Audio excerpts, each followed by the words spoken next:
जरांगे पाटील एकीकडे आपल्या आमरण उपोषणावर ठाम आहे तर दुसरीकडे याचे थेट पडसाद जे आहेत ते मुंबईमध्ये उमटलेले आहेत। क्रिस्टल टॉवर या ठिकाणी ॲडव्होकेट गुणरत्न सदावर्ते यांच्या गाड्यांची तोडफोड करण्यात आलेली आहे। भोईवाडा पोलिसांनी या सगळ्या आरोपींना ताब्यात घेतलेलं आहे। CCTV फुटेजमध्ये आरोपी कैद झालेले आहेत। आपल्यासोबत वीरेंद्र पवार आहेत, मराठा नेते आहेत, आपण त्यांच्याशी बातचीत करणार आहोत। ज्या पद्धतीनं फुटेजेस समोर येत आहेत, तोडफोड केली जाते, एकीकडे जरांगे पाटील म्हणतात की शांततेतलं आमचं आंदोलन आहे, दुसरीकडे अशा पद्धतीनं मराठा क्रांती मोर्चाचे हे सगळे संघटक आहेत, तरुण आहेत, यांच्याकडून तोडफोड होते, काय म्हणाल? ते काय आरोपी नाहीत, ते काही गुन्हेगार नाहीत, ते मराठा समाजाचे आंदोलनकारी आहेत। शांततेत चाललेल्या मराठा आंदोलनामध्ये प्रत्येक वेळी खोडा सदावर्तेंनी घातला, त्याचा राग या पोरांच्या मनामध्ये होता। ते जे पेरतायत तेच उगवतंय, ते द्वेष पेरतायत, द्वेष उगवला जातोय। त्यांनी शांत बसावं, मला समाज ऑलरेडी शांत बसलेला आहे। जरांगे साहेबांचं आंदोलन तिथे चालू आहे, शांततेत चालणारं आंदोलन आमचं आहे। तुम्ही कुठल्याही प्रकारची अशी विधानं करू नका ज्याने मराठा समाज पेटून उठेल। Car garage network great, claim cover great, price wait वाह, प्राइस भी great. Tata AIG car insurance, trusted नाम, फैंटास्टिक नाम। मागच्याच आठवड्यामध्ये संभाजीनगर येथून येणारे कावळे यांनी मुंबईमध्ये येऊन आत्महत्या केली। या सर्वस्वी जबाबदार थोड्या अर्थाने हे स्वतः सदावर्ती देखील आहेत।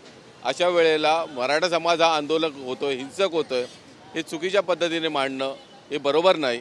मराठा समाजाचं आंदोलन आहे, आतापर्यंत शांततेत केलेलं आहे।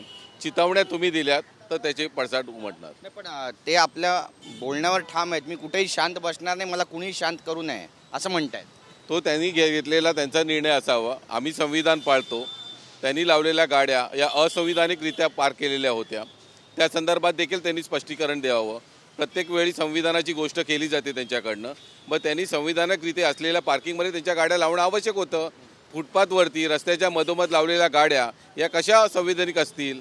संविधान दुसऱ्याला शिकवण्या अगोदर स्वतः पालन करावं। त्यांनी दुसऱ्यावरती बोलण्या अगोदर 4 वेळा त्याचा विचार करावा की त्याचे परिणाम समाजावरती काय होत आहेत। या त्यांच्या अशा या वागण्यामुळे मराठा समाजातील काही तरुणांनी आत्महत्या केलेल्या आहेत आणि तरी जर त्यांना कळत नसेल तर सरकारचं काम आहे त्यांना समज देणं, आमचं नाही। बरं, तोडफोडीचं समर्थन करत नाही, पण अशा पद्धतीनं वागणं हे काही योग्य नाही, जरांगे पाटील असं म्हणतात। आम्ही देखील कुठेही तोडफोडीचं हिंसक आंदोलनाचं कुठेही समर्थन करणार नाही। आम्ही याला कुठेही कशाही प्रकारचं म्हणजे त्या गोष्टीला समर्थन करताही येणार नाही। आम्हाला मुंबईमध्ये शांतपणे आम्ही आंदोलन करतोय, परंतु आंदोलनकारी जे मुलं आहेत त्यांना सोडवणं ही आमची जबाबदारी आहे, नैतिक ती आम्ही पार पाडणार। लेकरांनी मोठं व्हावं, मराठा समाजाच्या लेकरांनी मोठं व्हावं असं काहींना वाटत नाही, असंही जरांगे पाटील म्हणतायत, तुम्ही सहमत आहात? जर मुलांना शिक्षणच तुम्ही घेऊन दिलं नाही तर मग अशा प्रकारच्या वागणं मुलांकडनं होत राहणार। शैक्षणिक अभाव मराठा समाजाकडनं दिसत आहे। शिक्षण कमी मिळाल्यामुळे अशा प्रकारच्या काही बेरोजगार राहिलेल्या तरुणांकडनं अशा प्रकारच्या काही कृत्य होतात। समाज त्याच्यामुळे त्यांच्या पाठीशी असतो की त्यांनी काहीतरी शिकावं, पण शिकण्याच्या संधी जर दिल्या गेल्या नाही तर अशा प्रकारचे उदाहरण बघायला मिळतात। भल्या पहाटे ही सगळी घटना घडलेली आहे आणि पोलिसांनी 3 आरोपींना ताब्यात घेतलेलं आहे। त्यांच्यावरती तोडफोड करण्याचे आरोप आहेत। हे आरोपी आहेत राजू सावे, मंगेश सावळे, वसंत बनसोडे, हे सगळे मराठा क्रांती मोर्चाचे तरुण आहेत का संभाजीनगरचे असल्याची सुद्धा माहिती आहे। मी देखील आता थोड्याच वेळात त्यांना भेटणार आहे पोलीस स्टेशनमध्ये जाऊन, त्यांची माहिती घेतल्यावरती जी काय त्यांना मदत लागणार आहे ती आम्ही पुरवू। गुणरत्न सदावर्ते एक मागणी करतायत मुख्यमंत्र्यांकडे, उपमुख्यमंत्र्यांकडे, गृहमंत्र्यांकडे की मनोज जरांगे पाटील यांना अटक करा, त्यांच्या जीवाला धोका आहे, त्यांच्या कुटुंबियांना धोका आहे, त्यांच्या मुलीला आणि त्यासोबतच त्यांच्या पत्नीला देखील उचलून नेण्याची भाषा केली जाते, मेसेजेस येत आहेत आणि असं तोडफोडही झाली आहे। ते संरक्षण मागतायत आणि कारवाईची मागणी करतायत। नाही, मनोज जरांगे हा एक व्यक्ती आहे, ते फक्त नावाला बसलेलं आहे, पण त्याच्याबरोबर समाज हा बसलेला आहे। आपल्याला दिसते वेळी एक मनोज जरांगे तुम्हाला दिसतो टीव्हीच्या फ्रेममध्ये, पण त्याच्या बाजूला असलेल्या जो लाखो आणि करोडोचा मराठा समाज आहे हा तुमच्या टीव्ही फ्रेममध्ये येऊ शकत नाही। त्यामुळे मराठा समाजाच्या या नेत्याबद्दल कोणी काही वल्गना करा, एक सामान्य स्तरातला मराठा समाजातला कार्यकर्ता आज बसलेला आहे मराठा समाजासाठी, त्याच्या केसालाही धक्का लागून देणार नाही। नक्कीच एकीकडे जरांगे पाटील हे उपोषण करतायत, आमरण उपोषणाचं त्यांनी पवित्रा घेतलाय, दुसरीकडे गुणरत्न सदावर्ते यांची जी भूमिका आहे ती समाज पेटवण्याची भाषा करते असं तुम्हाला वाटतं का? कारण ते अजूनही ठाम आहे, डंके की चोट पे सांगतायत की मराठा आरक्षण मिळू शकत नाही, कायद्याच्या चौकटीत बसणार नाही।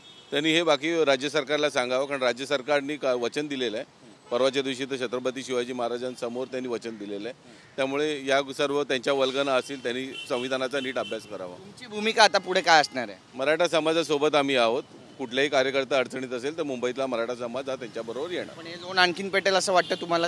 नाही, लोन तर पेटणार नाही, पण मराठा समाजाची मागणी जोर नक्की धरणार. मराठा तरुण जो आहे तो आक्रमक झालेला आहे. ठिकठिकाणी अशा पद्धतीची जर आंदोलनं झाली, तोडफोड झाली, त्याला जबाबदार कोण असा प्रश्न विचारला. नाही, मराठा समाजाला या परिस्थितीला आणण्याला जबाबदार कोण हा प्रश्न पहिला उद्भव होतो.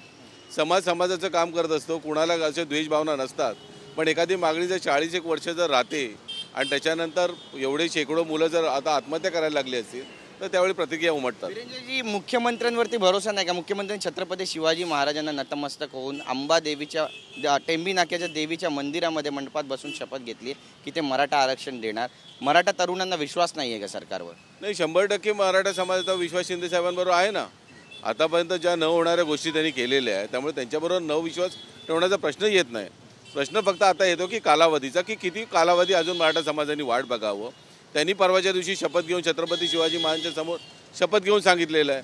त्याचं स्वागत संपूर्ण मराठा समाजाने केलेलं आहे, आम्ही देखील केलेलं आहे. फक्त लवकरात लवकर ती मोड यावी, मराठा समाजाने शांतपणे पुढे शिक्षण घ्यावं, यासाठी आमचं हे चालू आहे. धन्यवाद आमच्याशी बोलल्याबद्दल. तर वीरेंद्र पवार मराठा समाजाचे जे नेते आहेत त्यांनी आपल्याशी बातचीत केलेली आणि त्यांनी हे सुद्धा सांगितलेलं आहे की लवकरात लवकर आरक्षण मिळायला हवं. जे तरुण आहेत त्यांना सुद्धा ते ओळखतात आणि त्यांच्या पाठीशी कायम उभे राहणार असा सुद्धा पवित्रा घेतलेला आहे. एकीकडे गुणरत्न सदावर्ते आक्रमक, दुसरीकडे जरांगे पाटील यांचं उपोषण सुरू आहे. मुंबईमध्ये तोडफोडीच्या घटना घडत आहेत. सरकार नेमकी काय भूमिका घेणार पाहणं महत्त्वाचं ठरेल. कॅमेरा पर्सन संदेश बाईकरचा गिरीश गायकवाड, TV9 मराठी, मुंबई.